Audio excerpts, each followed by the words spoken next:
my first question would be, KazakhExport was recognized by ICIEC as the Export Credit Agency of the Year in 2024. What have been the key milestones in your partnership with ICIEC over the past few years? And what has this cooperation enabled Kazakh exporters to achieve? Thank you very much. We highly appreciate such recognition by our partners, by ICIEC. This proves the nature of our relationships, meaning that they are systematic, not just a single transaction relationships. We started a decade ago by I would say by supporting the export of Kazakh manufactured locomotives to Azerbaijan Railways, where the half of the volume was reinsured by ICIEC. And this brought us to expanding our relationships to the quota share obligatory form of cooperation in 2029. Since 2029, we insured and supported more than 170 transactions with worth more than 115 million US dollars, from which half of the volume was reinsured by ICIEC. This cooperation brings us lots of advantage. Mainly, it increases our capacity of insurance by reinsuring our risk, and ICIEC's reinsurance not only provides reinsurance capacity but also contributes to the development and building a more sustainable financial infrastructure around Kazakhstani non-primary exports. Right. So I just want to talk a little bit about the annual meetings happening in Baku. This year's ISDB meetings theme focuses on regional integration for sustainable prosperity. From KazakhExport's perspective, what role can export credit agencies play in sort of improving trade and investment links across OIC member countries? I'm sure that ACAs, they play essential bridging role between exporters, manufacturers, exporters, importers, banks, financing banks, insurance, reinsurance agencies, state companies, and even the countries as a whole. Sometimes we see that even if each of the country from OIC region has its own, let's say, strengths and opportunities, sometimes the perceived risk is always there, I would say, in the place, and ECAs, they can mitigate those risks and enforce and enhance the trade in the OIC countries. What I would like to add is that all the OIC countries, their economies are complementary to each other, and ACAs could help, I would say, translate this complementarity into real trade flows. Right, okay. Again, just want to go back to ICIEC. KazakhExport and ICIEC, they recently renewed their quota share treaty for a 5th consecutive year. How has this arrangement helped expand your capacity to support exporters, particularly SMEs and maybe companies entering new markets as well? As of June of this year, our quota sharing program covers transactions with 29 issuing banks across 5 countries, in Uzbekistan, Tajikistan, Kyrgyzstan, and recently we added Azerbaijan and Turkey to this coverage. And what was new and what helps to facilitate our operations as the national agency of Kazakhstan. Firstly, it establishes larger, special credit limits to several banks, especially in Uzbekistan. Secondly, it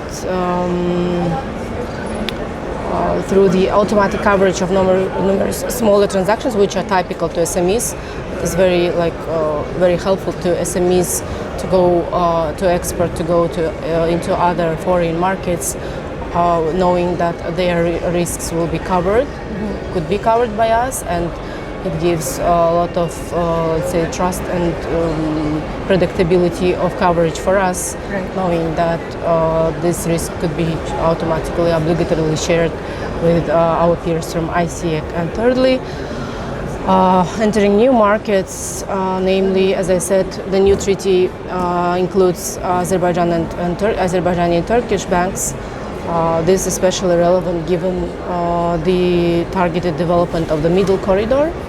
And I would say ultimately KazakhExport and ICIEC are jointly building a more resilient, flexible and predictable settlement of infrastructure for Kazakh exporters and international banking partners. Right. So which non-primary export sectors would you say are currently seeing the most growth? Economic diversification is a strategic priority for Kazakhstan, with non-primary export playing a key role. Beyond commodities, the country has competitive advantage and capabilities in manufacturing, agro-industry and services.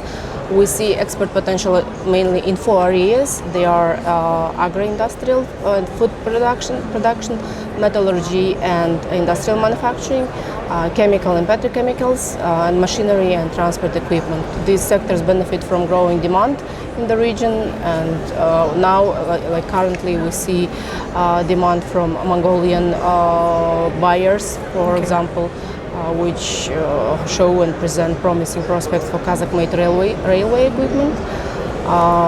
In addition, services, logistics, engineering, and IT are also gaining popularity and importance. As in geographic manner, the most promising markets still remain Central Asia, Caucasus, Turkey, Middle East, and Mongolia, where Kazakhstan has strong logistical and economic linkages and can offer both competitive products and reliable financial solutions and insurance support. Right, okay. So trade finance remains a challenge for many businesses across emerging markets. What are the main gaps that KazakhExport is trying to help address? And how can multilateral partners like ICIEC contribute to closing those gaps? For many companies in emerging markets, the primary constraint is not actually the lack of demand, but rather limited access to structured trade finance and acceptable risk mitigation instruments. And ICIEC of Kazakhstan, KazakhExport, helps close this gap by ensuring funded export letters of credit. This means that within these transactions, the foreign bank opens a letter of credit in favor of the Kazakh exporter, while the actual financing is extended by the Kazakh commercial banks under structured trade finance. This mechanism significantly reduces cross-border transactional risks, enhances access to liquidity, and provides a more secure settlement framework of the exporter. ICIEC's participation through the reinsurance reinforces KazakhExport's capacity for these operations, fosters risk diversification, and helps not only execute individual deals, but also to build a more resilient cross-border trade finance infrastructure. Right, so that would bring me to my last question then. So looking ahead, are there any new areas of cooperation with ICIEC or with other ISDB group entities that you are you're excited about or that you're focusing on in the areas of trade finance or export development? Looking ahead, I do see several promising areas. First of all, like in our current cooperation, it is a further expansion of trade finance and reinsurance, maybe by adding some more geographies in the coverage. As I said, Mongolia has potential. Maybe we could consider adding this market for the coverage. Then the second area focuses on development of funding mechanisms for foreign financial institutions. This could be also companies and IFIs that are part of ISDB.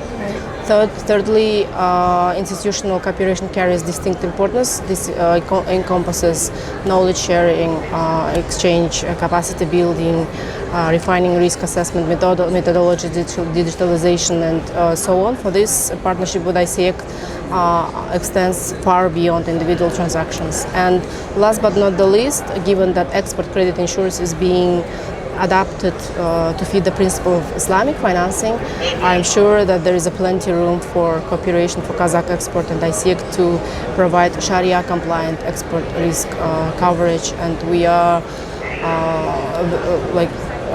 also would be very happy and very ready to support any investment projects that are, let's say, financed by any participants of Islamic Development Bank Group,